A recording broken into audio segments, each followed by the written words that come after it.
Welcome to my YouTube channel students. आज के इस क्लास में मैं डिस्कशन करने जा रहा हूं आपका इम्पोर्टेंट पोइट्री क्लास 12 का important poetry section rainbow part 2 का स्वीटेस्ट लव। और sweetest love I do not go का अबाउट ऑथर जॉन डन, इसके लेखक हैं, कंपोजर है जॉन डन। जॉन डन के बारे में इम्पोर्टेंट ऑब्जेक्टिव आपको कई बार क्लास में बता दी गई है कि सबसे अधिक ऑब्जेक्टिव अबाउट द ऑथर के आता है।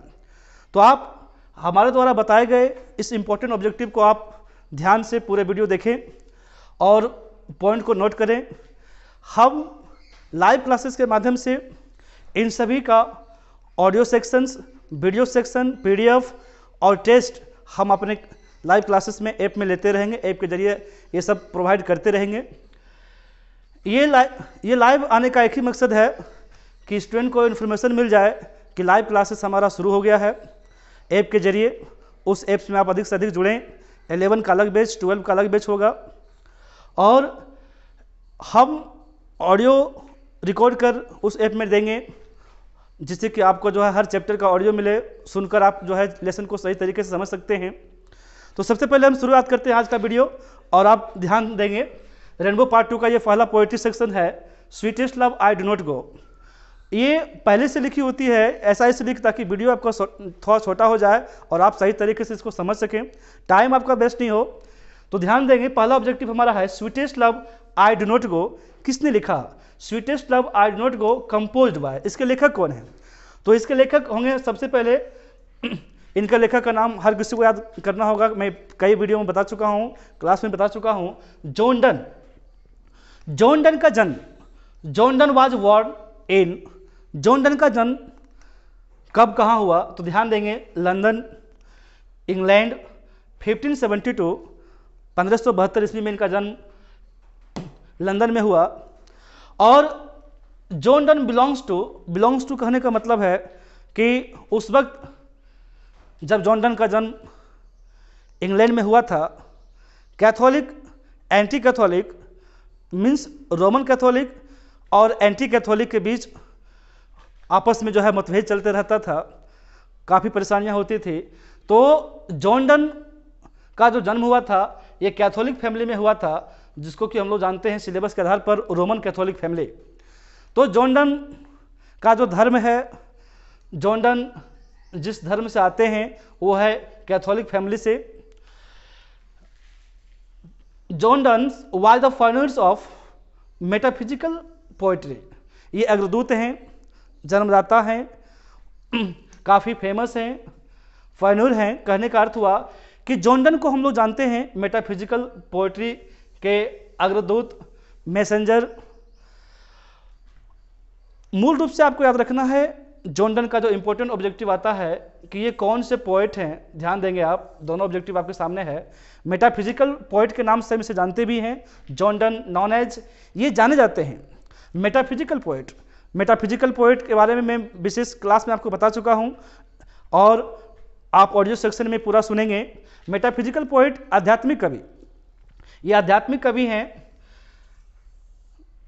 आगे ध्यान देंगे आप, जब इनका जन्म हुआ था, ही वाज बॉर्न, जब इनका जन्म हुआ था इंग्लैंड में जो है एस्टेंशली जो है पूरा आप समझिए कि उस वक्त जो दबदबा था, जो रूल ओवर था, जो लोग शासन करते थे, अधिक जिसकी संख्या थी, जिसका कि बोलबाला था उस वक्त, वो था एंटी कैथोलिक का।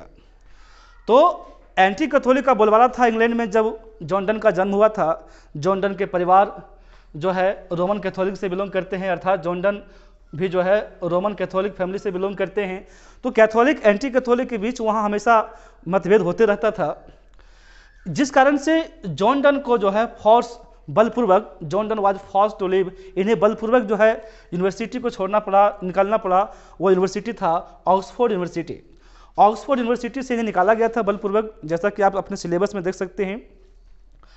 ही was forced to leave, next objective आपका होगा कि he was forced to leave Oxford University. भाई ऑक्सफोर्ड यूनिवर्सिटी इन्होंने छोड़ा, इन्हें बलपूर्वक छोड़ने के लिए प्रेशर दिया गया और ये छोड़ भी दिए थे।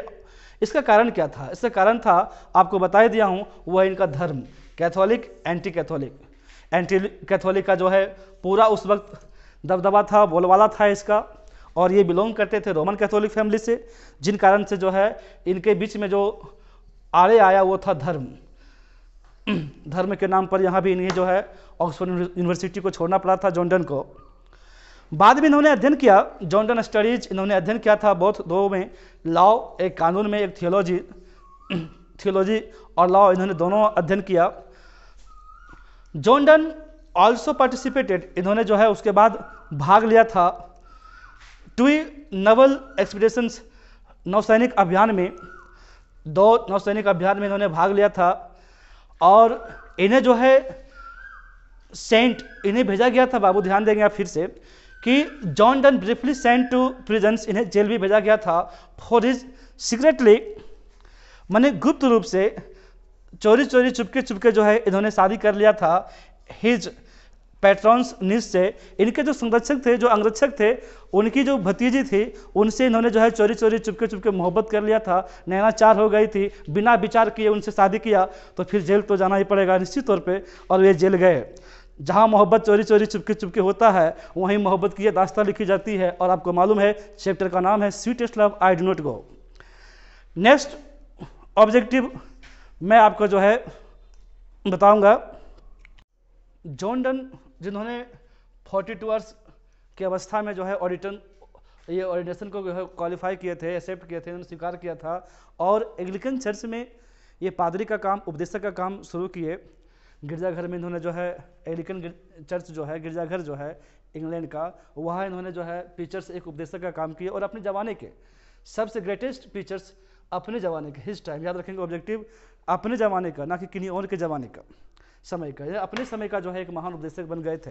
जॉन डन ने अपनी कविताओं में जो इनकी जो शैली रही है, लिखने का जो प्रोसेस रहा है, उसमें जो इनका समावेश रहा है, जो मिलन रहा है, इन्हें कंपेयर किया गया कि इन्होंने जो है बहुत पुरानी 4th सेंचुरी का, यानी 14वीं सदी के जो एक महान पोएट और स्कॉलर थे पेट्रार्चन्स, उनके द्वारा कविताओं में प्रयोग किए जाने वाले जो प्रोसोडी रहा है, जो छंद रहा है, जो एलिमेंट रहे हैं, उनको इन्होंने जो है पुरानी जो ट्रेडिशन रहा है, उनको इन्होंने जो है कम्प्लीटली पूर्ण रूप से जो है तोड़ दिया। एक नवीनतम जो है पोइट्री का इन्होंने जो है खोज किया, डिस्कवरी किया जॉन डन ने। तो आप ध्यान देंगे कि जॉन डन ब्रॉक कम्प्लीटली, इन्होंने पूर्ण रूप से जो है समाप्त किया था पुरानी ट्रेडिशन को और परंपरा को। पेटार्चन, ध्यान देंगे पेटार्चन क्या है, ये इटालियन पोइट हैं, स्कॉलर्स हैं, जिन्होंने अपने कविता के माध्यम से लोगों को मोहब्बत के बारे में बहुत और जीवन यापन के बारे में इन्होंने जो है बहुत कुछ लिखा था। लेकिन इनकी ट्रेडिशन को पुरानी ट्रेडिशन कहा गया। ये 14th सेंचुरी की बात है, जब पेटार्चन के बारे में आप आगे पढ़ेंगे विस्तार रूप से। तो इन्होंने क्या किया कि पेटार्चन के ट्रेडिशन को, उनकी जो परंपरा है, उनको जो है समाप्त करने कर एक नया न्यूनतम जो है लेटेस्ट डिस्कवरी मोहब्बत का जो है इन्होंने खोज किया जॉन डन ने। आगे आप ध्यान देंगे इनकी जो लव पोएम है, स्वीटेस्ट लव के साथ साथ जो भी लव पोएम इनका है, ये कंबाइंस, ये लोगों को जोड़ता है, आपस में बताता है। उनकी जो चाहत है, जो समावेश है, वो किसका है, वो है वर्बल एंड इंटेलेक्चुअल टीचिंग्स। ध्यान देंगे आप, मैंने शाब्दिक और बौद्धिक पीड़ा का जो समावेश है, शब्दों का और ज्ञान का, बुद्धि विवेक का जो समाकलन है, जो मिलन है, ये इनकी कविताओं में विशेष रूप से मिलता है। ये जो स्वीटेस्ट लव आपका सिलेबस में जो पोएम है, ये एक लिरिकल पोएम है। लिरिकल पोएम संगीतमय कविता है, साथ ही साथ इसे लव पोएम भी कह सकते हैं। तो इस तरीके से हम आशा करते हैं कि about the author John Donne के बारे में विशेष जानकारी आप PDF के माध्यम से, ऑडियो सेक्शन के माध्यम से भी आपको हमारे द्वारा प्रोवाइड किए गए जो ऐप हैं उनमें आपको मिल जाएगा। थैंक्स, धन्यवाद।